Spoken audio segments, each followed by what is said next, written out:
পাকিস্তানি গল্পের কপিতে মেতেছেন মোস্তফা কামাল রাজ, তবুও রেকর্ড করা জনপ্রিয়তার শীর্ষে এটা আমাদেরই গল্প। নকলের অভিযোগে সমালোচনার মুখে পড়লেও দর্শকপ্রিয়তার কোনো ঘাটতি নেই এই সিরিয়ালের।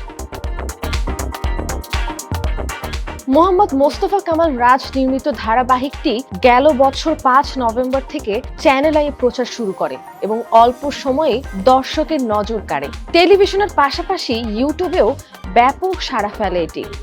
1 ঘন্টার কম সময়ে মিলিয়ন ভিউ এবং একদিনে কোটি ভিউর মতো রেকর্ড গড়ে আলোচনার কেন্দ্রবিন্দুতে চলে আসে। তবে জনপ্রিয়তার পাশাপাশি শুরু থেকেই এই সিরিয়ালটি ঘিরে উঠেছে পাকিস্তানি নাটকের অনুকরণের অভিযোগ। এ প্রসঙ্গে রাজ জানান, তিনি শুরুতেই এটিকে অনুপ্রাণিত গল্প হিসেবে উল্লেখ করেছেন।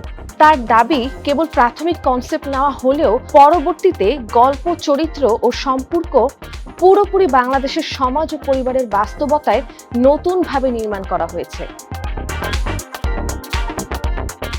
শেষ স্লটের শুটিংয়ে ইরফান সাজ্জাদ, কেয়া পায়েল, খায়রুল বাশার, সুনেরা বিনতে কামাল সহ এক ঝাঁক তারকা অংশ নেন।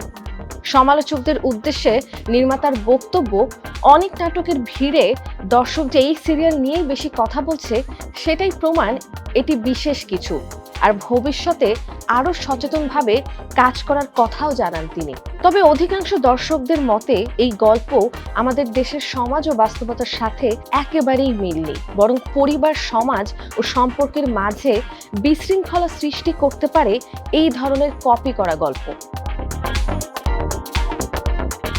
এতক্ষণ সাথে ছিলাম নন্দিনী আহসান, সময়ের আলো।